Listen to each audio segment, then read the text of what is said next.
So you guys, back in the 90s when I didn't know any of you and I didn't know any of this music, I worked in a minor procedure room, operating room at University of New Mexico Hospital. And I worked there for 7 years with a partner, and she was full-blooded Dene, that's Navajo for you Easterners.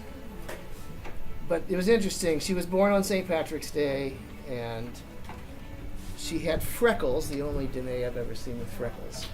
And she married herself an Irish-American fiddle player, and they lived in England for a while and traveled to Ireland. And our patients were semi-awake, so we played music, and she brought Irish instrumental music to me.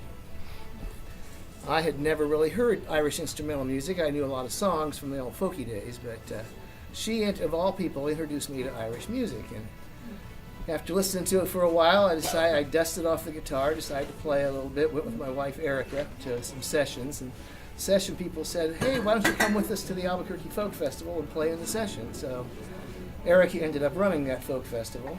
I got into bands. Someplace along the line we met Dave. Dave said, come to Carp Camp. Well, we did. None of this would have happened if it hadn't been for Brenda Nolan, bringing her Irish music into my life. She kind of was a musical midwife.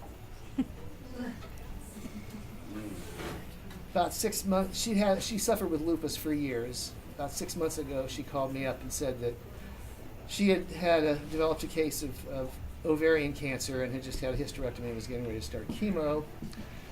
And then she never got back in touch again, except there was little things on Facebook, just bitty things, nothing about her condition or anything. And last Thursday, I was at a meeting with a guy, and he happened to tell me about this story about this Indian lady going to Indian Health Service and getting screwed up and not being told she had cancer until a year and a half later.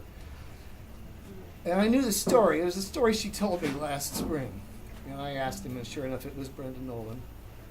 And he said, you know, John, I don't think she's going to make it through the night.